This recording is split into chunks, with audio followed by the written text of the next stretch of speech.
আসসালামু আলাইকুম রহমতুল্লাহি বারাকাতুহু। ভিউয়ার্স কেমন আছেন সবাই? আশা করি সবাই ভালো আছেন।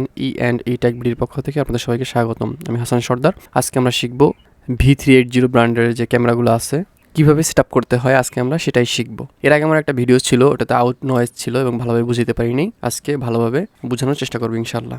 ভিউয়ার্স দেখতে পাচ্ছেন এখানে বেশ কিছু ক্যামেরা রয়েছে, 3টা মডেলের 3টা ক্যামেরা রয়েছে, আরও বেশ কিছু মডেল রয়েছে। তো একই রকম সিস্টেম, আপনারা যেভাবেই একটা স্টেপ করতে পারলে আপনারা সবগুলোই স্টেপ করতে পারবেন। দেখতে পাচ্ছেন ভিউয়ার্স, এখানে ওই একটা ক্যামেরায় ল্যান্ড পোর্ট আছে আর দুইটা ক্যামেরায় ল্যান্ড পোর্ট নাই। তো যেই ক্যামেরাটা ল্যান্ড পোর্ট আছে ওটা যদি ওয়াইফাই নষ্ট হয়ে যায় তাও আমরা ল্যান্ড পোর্ট দিয়েও ক্যামেরাটা সেটআপ করতে পারি। দেখা যায় প্রায় সময় এই ক্যামেরাগুলোর ওয়াইফাই নষ্ট হয়ে যায়। দেখতে পাচ্ছেন ভিউয়ার্স, এই ক্যামেরাটা ল্যান্ড পোর্ট আছে। তো এর বেশ কিছু মডেলের ল্যান্ড পোর্ট আছে। তো দেখতে পাচ্ছেন ভিউয়ার্স, এই ক্যামেরাগুলো আসলে বেশি ভালো না, মানে এগুলো আমি কখনোই সাজেস্ট করি না। আপনারা নিলে ব্র্যান্ডের ক্যামেরা নেবেন। তারপরে যেহেতু অনেকে এটা কিনে থাকেন সেই জন্য কীভাবে সেটআপ করতে হয় সেটা শেখানো। তো ভিউয়ার্স দেখতে পাচ্ছেন আমি প্রথমে যে ক্যামেরাটা কালো, এটা আমরা পাওয়ার দিয়ে দিচ্ছি। তো এই ক্যামেরাগুলো পাওয়ার দেওয়ার পরে প্রত্যেকটা ক্যামেরা রিসেট নিয়ে নেবেন। প্রথমে যখন সেটআপ করবেন রিসেট দিতে হবে। তো রিসেট দেওয়ার পরে দেখতে পাচ্ছেন যে বাম পাশে যে ওয়াইফাই, এরকম ওয়াইফাই শো করবে। প্রত্যেকটা ক্যামেরার নিজস্ব ওয়াইফাই আছে। এই যে ক্যামেরাগুলো আছে, যে কোনো ব্র্যান্ডের ক্যামেরাই হোক, সব কয়টা ক্যামেরাই নিজস্ব একটা ওয়াইফাই থাকবে। তো রিসেট দেওয়ার পর যদি নিজস্ব একটা ওয়াইফাই শো না করে তাহলে বুঝতে হবে আপনার ক্যামেরাটা নষ্ট হয়ে গেছে। মানে রিসেট দেওয়ার পর যদি নিজস্ব কোনো ওয়াইফাই আপনার মোবাইলে না দেখায় তাহলে বুঝবেন ক্যামেরাটা নষ্ট হয়ে গেছে, যদি ল্যান্ড পোর্ট না থাকে। তো ভিউয়ার্স আমরা রিসেট দেওয়ার পরে আমরা সরাসরি V380 যে অ্যাপ্লিকেশনটা রয়েছে তাদের নিজস্ব ওয়েবসাইট আছে, ওইখান থেকে আপনারা চাইলে ডাউনলোড করতে পারেন বা প্লে স্টোরে গেলেও পেয়ে যাবেন। তো যেহেতু আমি ডাউনলোড করে নিয়েছি, V380 প্রো আছে একটা, V380 আছে একটা, সেম আমরা প্রো দিয়েই দেখব। তো প্রথমে আমরা অ্যাপ্লিকেশনটা ওপেন করতেছি। তো এখানে অ্যাকাউন্ট খুলতে পারবেন এবং অ্যাকাউন্ট ছাড়াও সরাসরি দেখতে পারবেন। তো যেহেতু আমরা সহজ চাই, আমরা সরাসরি অ্যাকাউন্ট না খুলেও ডান পাশে উপরে ক্লিক করে সরাসরি চলে যেতে পারবো। দেখতে পাচ্ছেন ভিউয়ার্স, আমি চলে গেলাম অ্যাকাউন্ট ছাড়াই। তো এখানে দেখতে পাচ্ছেন আমার বেশ কিছু ক্যামেরা আমি যেহেতু সেটআপ করেছি, এখানে দেখতে পাচ্ছেন। তো এখানে নিচে একটা ক্যামেরা অফলাইন হয়ে গেছে। তো এগুলো বেশি সময় আর কি দেখা যায়, নেটওয়ার্ক যদি সমস্যা থাকে অফলাইন হয়ে যায়, চলে না, অনেকক্ষণ লোডিং নেয়, তারপরে ভিডিও প্লেব্যাক দেখা যায় না ঠিক মতন। মানে ক্যামেরাগুলো ভালো না আসলে। দেখতে পাচ্ছেন এই যে চলে করতেছি। এখন যেহেতু আমি একটু ভিডিও করতেছি যে টাইমটায় নেটওয়ার্কটা বিজি না, যার জন্য খুব সুন্দরভাবে চলে আসতেছে। এই যে দেখতে পাচ্ছেন এই একটা ক্যামেরা পাসওয়ার্ড চেঞ্জ করা, যার জন্য আসতেছে না। বেশ কিছু জায়গায় আমার ক্যামেরা লাগানো আছে দেখতে পাচ্ছেন, এবং যেটা ইজিলি চলে আসতেছে নেটওয়ার্ক যেহেতু ক্লিয়ার। তো এখন আমরা প্রথমে ওয়াইফাইতে চলে যাবো, মোবাইলের ওয়াইফাইতে। তো এখানে দেখতে পাচ্ছেন এই যে আমরা যে ক্যামেরাটা এখন মাত্র অন করলাম তার ওয়াইফাই কিন্তু শো করছে। আমরা আবার দেখতেছি এই যে এমভি, মানে ক্যামেরার যে সিরিয়াল নাম্বারটা আছে ওইটা দিয়েই যেটা ওয়াইফাই শো করবে। যদি এই ওয়াইফাইটা না শো করে, ল্যান্ড পোর্ট নাই এমন ক্যামেরা কিন্তু প্রিসেট দিয়েছেন তারপর ওয়াইফাই শো করতেছে না, তার মানে বুঝবেন ক্যামেরাটা নষ্ট। তো আমরা এখন এই ওয়াইফাইটা কানেক্ট করব মোবাইলের সাথে। প্রথমেই এই ওয়াইফাইটা, মানে যে ওয়াইফাইটা শো করবে ওই ওয়াইফাইটা মোবাইলের সাথে কানেক্ট করে নিব। কোনো পাসওয়ার্ড নাই, মানে কানেক্ট দিলেই কানেক্ট হয়ে যাবে অটোমেটিকলি। ওকে, আমরা কানেক্ট করে নিলাম। দেন এখন আমরা আমাদের সফটওয়্যারের মধ্যে প্রবেশ করব। যেহেতু এটাতে ইন্টারনেট নাই, আমরা অন্য ক্যামেরাগুলো চলবে না। আমরা যদি রিফ্রেশ দিই তো এই ক্যামেরাটা সরাসরি চলে আসবে। খুব নর্মালি এইভাবে অ্যাড করতে পারবো আমরা। আমি দুইভাবেই দেখাবো। রিফ্রেশ দেওয়ার সাথে সাথে দেখতে পাচ্ছেন আমার ক্যামেরাটা চলে আসছে। জাস্ট এখানে অ্যাড ক্লিক করলে ক্যামেরাটা অ্যাড হয়ে যাবে। তো আমি এটা এইভাবে অ্যাড করতে পারেন, মানে জাস্ট ক্যামেরার ওয়াইফাইটা কানেক্ট করার পর রিফ্রেশ দিলেই আপনার ক্যামেরাটা চলে আসবে। তো আবার ডান পাশে এইখানে এই যে প্লাস আইকন আছে, আমরা কেটে দিলাম। মানে দুইভাবেই দেখাচ্ছি আপনাদেরকে। ডান পাশে ওইখানে প্লাস চিহ্ন, তারপরে এইখানে অ্যাড, ম্যানুয়াল অ্যাড, এখানে ক্লিক করে ক্যামেরার যে আইডিটা রয়েছে ক্যামেরার পিছনে আছে এবং ওয়াইফাইয়ের মধ্যেও আইডিটা শো করে, এমভি, তারপরে ক্যামেরার আইডিটা শো করে, ওই আইডিটা আমরা বসাই দিচ্ছি। যে কোনো ক্যামেরা আপনার V380 যে ক্যামেরাগুলো আছে সব ক্যামেরা একইভাবে সেটআপ করতে পারবেন। আমি জাস্ট ক্যামেরার যে নাম্বারটা রয়েছে, আইডি নাম্বারটা, এটা বসাই দিচ্ছি। আমরা দুইভাবেই দেখব, মানে এটা হচ্ছে লোকাল করতেছি আমরা, যাতে অনেকে এই সেটআপটা করতে পারেন বাট দূর থেকে দেখতে পারেন না, মানে আপনি অন্য নেটওয়ার্কের আওতায় দেখতে পারেন না, ওটা আমরা দেখাবো। জাস্ট আইডি দিয়ে খালি জাস্ট দিলাম। এখানে কিছু ডিফল্ট দেওয়া আছে, ক্যাটাগরি দেওয়া আছে, হোম, অফিস, ফ্যাক্টরি। তো আমরা এখানে আমরা চাইলে কাস্টমাইজ করতে পারি বা একটা দিতে পারি। তো ক্যামেরাটা চলবে না, দিলে এরকম আসবে। জাস্ট ওখানে ক্লিক করলে পাসওয়ার্ড দিতে হবে, প্রথমে পাসওয়ার্ডটা সেট করতে হবে। তো আমরা পাসওয়ার্ড দিয়ে দিচ্ছি। আমরা পাসওয়ার্ড দিয়ে দিচ্ছি, স্ট্রং পাসওয়ার্ড দেওয়ার চেষ্টা করবেন। পাসওয়ার্ড দিলে ক্যামেরাটা অ্যাক্টিভ হবে, আমরা তখন দেখতে পারবো। এখানে কিন্তু লোকাল দেখতেছি, মানে দিয়ে দিলাম। এখন আমরা বের হয়ে যাই ব্যাগে। দেখতে পাচ্ছেন ভিউয়ার্স ক্যামেরাটা সেট আপ হয়ে গেছে এবং চলতেছে। এটা মানে জাস্ট একটা জিনিসই ভালো লাগে আর কি, মানে 360 ডিগ্রি তো মানে ভিউটা ভালো লাগে, কিন্তু আসলে এগুলা মানে ভালো সলিউশন না। মানে যখন নেটওয়ার্ক একটু ঝামেলা থাকে বা প্লেব্যাক দেখতে যাবেন, মানে প্রচুর পরিমাণে হ্যারেজ হইতে হয়, সার্ভিস ভালো না। তো আমরা ক্যামেরাটা খুব সুন্দরভাবে সেট আপ করলাম। এটা হচ্ছে লোকাল, মানে আপনি যে ক্যামেরার ওয়াইফাইতে চলতেছেন, মানে আপনার যদি কোনো ওয়াইফাই না থাকে, ইন্টারনেট কানেকশন না থাকে, সেক্ষেত্রে আপনার জাস্ট ক্যামেরার যে নিজস্ব ওয়াইফাই আছে সেটা দিয়ে আপনি এইভাবে দেখতে পারবেন, ক্যামেরার ওয়াইফাই রেঞ্জ যতটুকু আছে।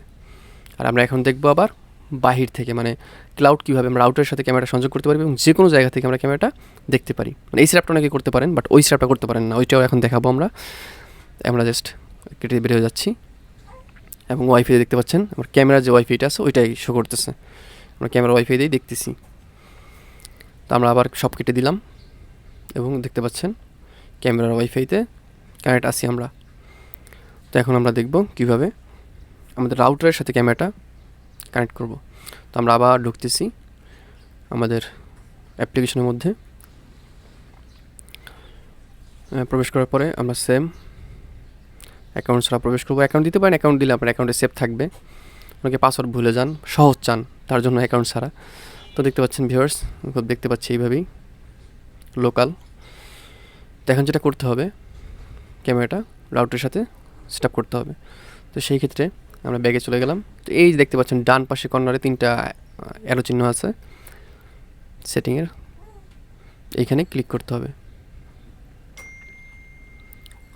ডান পাশে কর্নারে এই যে এখানে ক্লিক করার পরে যে বাম পাশে সেটিং আছে, সেটিংয়ে ক্লিক করবো। এটা হচ্ছে ক্যামেরার সেটিং। এইখানে দেখতে পাচ্ছেন ক্যামেরার সেটিংয়ের ভিতরে ঢুকলে এই যে পাসওয়ার্ডের উপরে নেটওয়ার্ক সেটিং, এই যে নেটওয়ার্কের মধ্যে আমরা ঢুকি, দেখতে পাচ্ছেন এখানে এপি মোড দেওয়া আছে এখন, অ্যাক্সেস পয়েন্ট মোড দেওয়া আছে, ক্যামেরা নিজস্ব ওয়াইফাই এটা দেওয়া আছে, এই মোডটা দেওয়া আছে। তো আমরা কী করতে হবে, এখানে স্টেশন মোড নিচে দেখতে পাচ্ছেন স্টেশন মোড, এটা করতে হবে। এটা করলে দেখতে পাচ্ছেন সিলেক্ট ওয়াইফাই, এখানে আমাদের যে নিজস্ব যে ওয়াইফাইটা রয়েছে আমাদের, এই ওয়াইফাইটা দিতে হবে। প্লিজ সিলেক্ট ওয়াইফাই, এখানে ক্লিক করার পরে আপনার আশেপাশে যে ওয়াইফাইগুলো রয়েছে, এখানে রিফ্রেশের অপশন আছে, সেই ওয়াইফাইগুলো চলে আসবে। আমি আবার দেখাচ্ছি, কেটে দিচ্ছি। আমি এটা জিনিস 2বার দেখে যাতে আপনারা বুঝতে সুবিধা হয়। দেখতে পাচ্ছেন আমরা ক্যামেরার ওয়াইফাইতে আসি। এইভাবে সেটআপটা সবাই করতে পারেন মোটামুটি। বাস এই সেটআপটা থাকার পরে জাস্ট ক্যামেরাতে এখানে ডান পাশে কর্নারে এই যে অ্যারো চিহ্ন আছে, এখানে দিবেন, তারপরে সেটিংয়ে চলে যাবেন, তারপরে এই যে নেটওয়ার্ক, ক্যামেরা নেটওয়ার্ক সেটিং, তারপরে যে এপি মোড দেওয়া থাকবে, এটাকে আপনাকে এই যে ওয়াইফাই স্টেশন মোড করতে হবে। ওয়াইফাই স্টেশন মোড ক্লিক করার পরে এইখানে প্লিজ সিলেক্ট ওয়াইফাই, এখানে ক্লিক করবেন। তো আশেপাশে যে ওয়াইফাইগুলো রয়েছে সবচেয়ে রেঞ্জ যেটা বেশি এটা আগে আসবে, এরকম আস্তে আস্তে। তো আপনি যে ওয়াইফাইয়ের সাথে কানেক্ট করতে চান আপনার ওয়াইফাই, জাস্ট ওইখানে ক্লিক করবেন, ওয়াইফাইটা শো করবে, তার এখানে পাসওয়ার্ড দিতে হবে। আপনার ওয়াইফাই যে পাসওয়ার্ডটা আছে এটা দিবেন। পাসওয়ার্ডটা দেওয়ার সাথে সাথে আপনার ক্যামেরাটা ওয়াইফাইয়ের সাথে কানেক্ট হয়ে যাবে রাউটারের সাথে। আপনার রাউটারের সাথে কানেক্ট হয়ে গেলেই আপনি রাউটারে যদি নেট থাকে আপনি যে কোনো জায়গা থেকে দেখতে পারবেন। দেখতে পাচ্ছেন ভিউয়ার্স, আমি ওয়াইফাইটা এবং ওয়াইফাই মানে পাসওয়ার্ডটা দিয়ে দিলাম। Okay save. তো এখন আমরা যদি একটু ওয়াইফাইতে যাই, দেখবেন যে ক্যামেরার যে নিজস্ব ওয়াইফাইটা ছিল সেটা কিন্তু চলে গেছে। দেখতে পাচ্ছেন ওটা ডিসকানেক্ট হয়ে গেছে। ক্যামেরার থেকে যে নিজস্ব ওয়াইফাইটা আছে এটা আর আসবে না, যখন আবার রিসেট দিবেন তখন আসবে। দেখতে পাচ্ছেন ভিউয়ার্স, এখানে ক্যামেরার কোনো নিজস্ব ওয়াইফাই আসতেছে না, যেটা ছিল সেটা কিন্তু চলে গেছে। দেখতে পাচ্ছেন এখন ক্যামেরাটা আমাদের রাউটারের সাথে কানেক্ট হয়ে গেছে, এখন আমরা যে কোনো জায়গা থেকে দেখতে পারবো। তো এখন আমি আমার অন্য আরেকটা নেটওয়ার্ক যেটা রয়েছে কানেক্ট হয়েছে, কিন্তু এই যে WWEE টেক বিডিতে কানেক্ট হয়েছে, আমরা 5Gর সাথে কানেক্ট করতেছি আমার মোবাইলটা। দেন দেখবো আমরা দেখতে পারি কিনা। এখন আমরা যে কোনো জায়গা থেকে দেখতে পারবো। ওকে, আমরা ব্যাগে চলে যাচ্ছি। এখন আমরা যদি দেখি, দেখতে পাচ্ছেন ভিউয়ার্স চলে আসছে। এখন আমরা ক্যামেরাটা যে কোনো জায়গা থেকে অ্যাক্সেস নিতে পারবো। এখন আমরা একটা ক্লাউড হয়ে গেছে, মোবাইল ডাটা দিয়ে বা যে কোনো নেটওয়ার্কের আওতায় গিয়ে আমরা ক্যামেরাটা দেখতে পারবো। দেখতে পাচ্ছেন ভিউয়ার্স, আবার ক্যামেরা সেটিংয়ে যদি আমরা যাই, দেন আমরা দেখতে পারবো ক্যামেরাটা কোন নেটওয়ার্কে আছে। সেটিং আবার যাচ্ছি, এই দেখতে পাচ্ছি নেটওয়ার্ক। এখানে আমরা চাইলে চেঞ্জও করতে পারবেন, আবার পরবর্তী যদি বলবেন যে ওয়াইফাই চেঞ্জ করবেন সেটাও চেঞ্জ করতে পারবেন। দেখতে পাচ্ছেন তো ভিউয়ার্স দেখতে পাচ্ছেন খুব সুন্দরভাবে আমরা শিখে ফেললাম V380 ক্যামেরা কীভাবে লোকাল এবং ক্লাউড সেট আপ করতে হয়, মানে পুরোটাই সেট আপ দেখিয়ে ফেললাম। এবং এখানে কিছু মুড রয়েছে, এই জিনিসগুলোই ভালো লাগে, আদারওয়াইজ আর কিছুই ভালো লাগে না, চলে না ঠিক মতন। যখন নেটওয়ার্ক দুর্বল থাকে তখন আসেই না, প্লেব্যাক দেখানো যায় না বা লাইভ ভিউই দেখায় না, মানে ঘুরে তো ঘুরেই চলে না, এগুলো ভালো না আসলে। আপনারা যারা কিনে ফেলছেন তো কিনে ফেলছেন, আর যারা কিনতে চাচ্ছেন এইগুলো কিনবেন না, আপনারা ভালো ব্র্যান্ডের যে ক্যামেরাগুলো রয়েছে ব্র্যান্ডের ওইগুলো কিনবেন। দেখতে পাচ্ছেন এই যে আরও কিছু ক্যামেরা রয়েছে, এগুলো একটু দেখার চেষ্টা করি। এগুলো ক্লাউড করা সব, আমরা যে কোনো জায়গা থেকে দেখতে পারি। দেখতে পাচ্ছেন একটা ক্যামেরা চলতেছে, নেটওয়ার্ক ভালো, আমি যে টাইমে ভিডিওটা করতেছি নেটওয়ার্কটা বিজি না এবং তার জন্য সুন্দরভাবে আসতেছে। কিন্তু নেটওয়ার্ক যখন বিজি থাকে এই ক্যামেরাগুলো আসলে এই যে দেখতেছেন ঘুরতেছে, এরকম ঘুরতেই থাকে আর আসে না, এদিকে ঘুরে এইখানে এসে ঘুরে অনেকক্ষণ লোডিং নেয়, আসে আবার স্লো, প্রচুর পরিমাণে ল্যাগ করে। তো ভিউয়ার্স দেখতে পাচ্ছেন খুব সুন্দরভাবে আমরা ক্যামেরা সেট আপ করে ফেললাম। সো এই ছিল ভিডিওটা ভালো লাগলে অবশ্যই লাইক করবেন, কমেন্ট করে মতামত জানাবেন। ভিডিও সম্পর্কে কোনো কিছু না বুঝে থাকলে কমেন্ট করতে পারেন, অথবা ডিসক্রিপশন বক্সে ফেসবুকের গ্রুপের লিঙ্ক দেওয়া আছে, আপনারা ওইখানে পোস্ট করতে পারেন। আপনাদের কোনো ধরনের ভিডিও রিকোয়ারমেন্ট আমাকে কমেন্ট করে জানাবেন, আমি ভিডিও বানানোর চেষ্টা করবো ইনশাআল্লাহ। আসসালামু আলাইকুম ওয়া রাহমাতুল্লাহি ওয়া বারাকাতুহু।